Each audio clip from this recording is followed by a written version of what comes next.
تازہ ترین خبریں اور ویلاگ۔ لیکن اس سے پہلے ایک چھوٹی سی وضاحت، اور وہ وضاحت یہ ہے کہ میں ویلاگ کرتا ہوں، میرا جو سٹائل ہے وہ اپنا ہے، میری جو طبیعت ہے وہ اپنی ہے، تھوڑا سا میں جذباتی ہو جاتا ہوں، کوئی بات ایسی ویسی منہ سے نکل جاتی ہے، میں کوشش کروں گا اپنے ٹیمپرامنٹ پہ قابو پانے کی، لیکن آپ لوگ بھی گائیڈ کیے کریں کمنٹس دے کر، تو انشاءاللہ آئندہ خیال رکھوں گا۔ ایک دو ویورز نے اس طرف توجہ دلائی ہے، ہاں جو بات حق ہے اور جو بات سچ ہے، جو بات عوام کے حق میں ہے، وہ انشاءاللہ میں کہنے سے جو ہے نا وہ بالکل نہیں گھبراؤں گا، کیونکہ ایک محترم ویور نے لکھا ہے کہ آپ کو کسی کرنل نے شاباش دی ہے اور ہم آخرت میں آپ کا گریبان پکڑیں گے۔ اب میرا گریبان نہ پکڑیں، اب مجھے آخرت میں پکڑ کے گھسیٹیں، میں کہاں اور کرنل کہاں، یہ بہرحال محترم ویور کا مجھے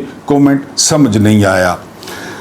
انتہائی اہم خبر اور بڑی افسوسناک خبر، یعنی کاشف عباسی، آپ جانتے ہیں پاکستان کے چند سوبر جو اینکرز اگر نکالے جائیں، بہترین اینکرز نکالے جائیں، تو ان میں ایک نام کاشف عباسی کا ہے۔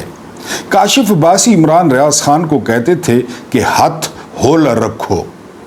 عمران ریاض خان اپنی لائن پہ چلتے رہے اور عمران ریاض خان نے کاشف عباسی کو کہا تھا کہ جتنا مرضی ہے ہاتھ ہولا رکھیں، آپ کی باری بھی آئے گی۔ پھر کاشف عباسی کی باری آ گئی اور ان کا پروگرام آف دی ریکارڈ وہ ختم ہو گیا۔ خبر یہ نہیں ہے، خبر دوسری ہے۔ اب ان کی جو مسز ہیں، آپ شاید جانتے ہیں، مہر بخاری، بہت بڑی اینکر ہے مہر بخاری خود، یہ کاشف عباسی کی مسز ہیں، بیگم ہیں۔ ان کے ساتھ کیا ہوا؟ وہ بینک جاتی ہیں اور بینک ان کو کہتا ہے کہ آپ کا اکاؤنٹ فریز ہے، آپ پیسے نہیں نکلوا سکتی۔ وہ ٹی وی پہ پروگرام بھی کر رہی ہیں، یعنی اتنی بڑی سزا۔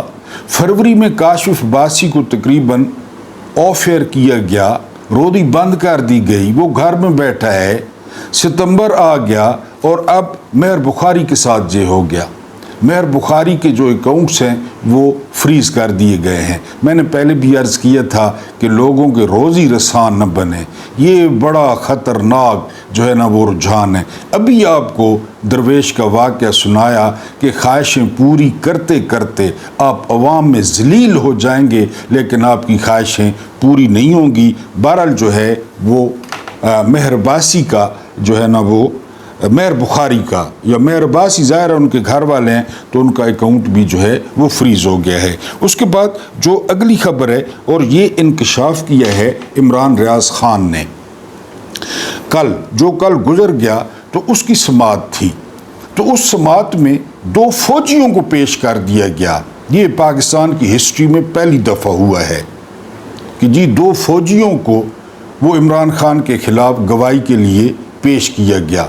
عمران ریاض خان کہتے ہیں کہ جب یہ دونوں عمران خان کے ساتھ تھے، بریگیڈیئر محمد احمد اور کرنل ریحان، ہم وزیر اعظم ہاؤس میں جاتے تھے تو یہ حکومت کی بہت تعریفیں کرتے، اور 2 بندوں کی تو تعریفیں کرتے کرتے تھکتے نہیں تھے۔ پہلے نمبر پہ عمران خان اور دوسرے نمبر پہ مراد سعید، کہ یار کیا بندے ہیں، یہ پانی بھی خزانے سے نہیں پیتے۔ لیکن پھر حکومت چلی گئی۔ اب انہی 2 بندوں نے مبینہ طور پہ عمران خان کے خلاف گواہی دی ہے۔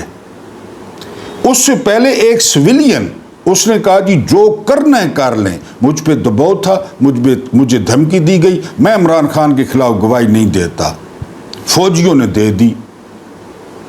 یعنی یہ پیچھا کرے گا۔ یہ وردی اس لیے نہیں ہوتی، جھوٹی گواہیوں کے لیے وردی نہیں ہوتی، وردی خون کے لیے ہوتی ہے، اور خون دیتے ہیں اگلے۔ کیپٹن کرنل شیر خان جیسے خون دیتے ہیں، ابھی بھی سرحدوں پہ خون لگ رہا ہے وردی پہ۔ وردی جھوٹی گواہیاں کب سے دینے لگی؟ بہرحال یہ بہت افسوسناک ہوا ہے۔ بریگیڈیئر صاحب اور کرنل صاحب نے پتہ نہیں آپ گن پوائنٹ پہ دی ہے یا اپنی خوشی سے دی ہے۔ ایک سویلین مکر گیا کہ جو کرنا ہے کر لے، میں عمران خان کے خلاف گواہی نہیں دوں گا، اور 2 فوجیوں نے آ کر جو ہے وہ عمران خان کے خلاف گواہی دے دی۔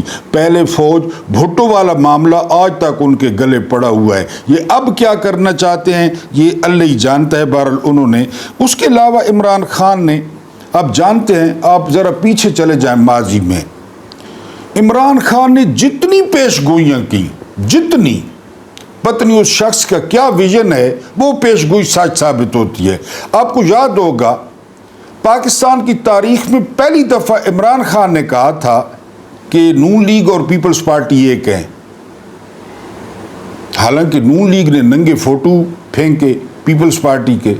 پیپلز پارٹی نواز شریف کو ضیاء الحق کا روحانی بیٹا کہتی، ضیاء الحق جس نے بھٹو کو پھانسی لگائی، یعنی لوگ کہتے تھے عمران خان بھی عجیب آدمی ہے، ایک نہیں ہو گئے، کس طرح ایک ہوئے ہیں؟ یہ سب سے پہلے عمران خان نے کہا تھا۔ تازہ ترین پیش گوئی، عمران خان نے الیکشن سے پہلے کہا تھا کہ یہ مجھے نااہل کریں گے، مجھے جیل میں ڈالیں گے، کمپین نہیں کرنے دیں گے، لیکن الیکشن میں ہم جھاڑو پھیر دیں گے۔ سہیل وڑائچ جیسا بندہ وہ ایک رات پہلے کہہ رہا تھا، یعنی اگلے دن پولنگ تھی، کہ پی ٹی آئی 20 سیٹیں لے گی۔ عمران خان کیا کہہ رہے تھے؟ جھاڑو پھیریں گے۔ عمران خان کو گرفتار کیا گیا، نااہل کیا گیا، لیکن پی ٹی آئی نے جھاڑو پھیر دیا 8 فروری کو۔ کئی پیش گوئیاں یعنی جو عمران خان نے کی وہ سچ ثابت ہوئی۔ تازہ ترین پیش گوئی کیا ہے؟ تازہ ترین پیش گوئی یہ ہے کہ جو ظلم پاکستان میں ہو رہا ہے، جو ناانصافی ہو رہی ہے، تو میں شری لنکا، بنگلہ دیش اور نیپال کی جو پوزیشن ہے وہ دیکھ رہا ہوں کہ پاکستان میں بہت جلد جو ہے وہ رونما ہونے والی ہے۔ یہ عمران خان نے تازہ ترین پیش گوئی کی ہے اور آپ دیکھ لیں گے۔ اس کے بعد جو اگلی خبر ہے یہ بڑی خوفناک اور خطرناک خبر ہے میرے لوگوں کے لیے، کہ جو غربت کی شرح ہے وہ اب ہو گئی ہے 50%۔ 25 کروڑ میں سے 12.5 کروڑ لوگ وہ غریب ہو گئے، وہ غریب الوطن ہو گئے، اور جو ہے ان کی خوشیاں ماند پڑ گئیں۔ یعنی پہلے 45% تھا، سیلاب کے بعد ہو گیا جی 50%، یہ آپ خود اندازہ کر لیں۔ اس کے بعد جو بے روزگاری تھی، بے روزگاری وہ ہو گئی ہے 24% بے روزگاری، اور اس میں گریجویٹ بے روزگاری زیادہ ہے، جن لوگوں نے گریجویشن کر رکھی ہے۔ لیکن اس پہ ایک اور پوائنٹ آف ویو بھی ہے، وہ بھی آپ کے ساتھ شیئر کروں گا۔ جی ڈی پی عمران خان کے دور میں کتنا تھا پتہ ہے آپ کو؟ 6.1، لیکن پھر سائفر آیا، عمران خان یہودی ایجنٹ تھا، عمران خان کو ہٹا دیا گیا، اب ہے جی 1.62۔ 1.62، اس کا مطلب ہے کہ آپ کے ملک میں کچھ بھی نہیں ہو رہا تو نوکریاں کہاں سے ملیں؟ نوکریاں تو اس وقت ملتی ہیں جب صنعتوں کا پہیہ گھر گھر چل رہا ہو، مال تیار ہو رہا ہو۔ 1.62 پہ کیا جو ہے نا وہ نوکریاں ملیں گی؟ قرضے 37 ٹریلین، مانیں گے 37 ٹریلین، یعنی 47 سے لے کر اور جو ہے نا یہ 3 سال پہلے تک اتنا قرضہ، یعنی ہم نے اگر 10 روپے لیے ٹوٹل، تو پی ڈی ایم، کاکڑ اور یہ فارم 47 والے، انہوں نے اتنا قرضہ 3 سال میں لے لیا۔ 47 سے لے کر عمران خان کے دور حکومت کا آخری دن یہ قرضے یہ لیے گئے، اور ان کے 3 سال میں اتنے قرضے لے لیے گئے۔ اندازہ کریں کتنے؟ 37 ٹریلین۔ اب اگلی خبر سنیں، 28,94,000 لوگ ملک چھوڑ گئے۔ انجینئرز، ڈاکٹرز، نرسز، پلمبرز، فٹرز، یہ چھوڑ گئے ملک۔ اگلی بات اس سے زیادہ حیران کن کہ انہوں نے باہر جانے کے لیے، پوائنٹ سمجھنا ہے، باہر جانے کے لیے حکومت کو 26 ارب 62 کروڑ روپے دیا ہے باہر جانے کے لیے، پروٹیکٹر، ویزا، پاسپورٹ، ایئرپورٹ۔ آپ کو پتہ ہے کتنے پیسے دیے باہر جانے کے لیے؟ 26 ارب 62 کروڑ۔ اپنی ماں سے جدائی، بیوی سے جدائی، بچوں سے جدائی، اور اس کا 26 ارب بھی دیا ہے۔ یہ حالت ہو گئی ہے ملک کی۔ آپ صرف کرکٹ کو دیکھیں، کیا تماشا لگایا انہوں نے، بائیکاٹ، نہیں بائیکاٹ، یہ کریں وہ، کبھی سنا ایسا تماشا؟ پھر چیئرمین بلا لیے سارے، پھر میچ کھیلیں جی۔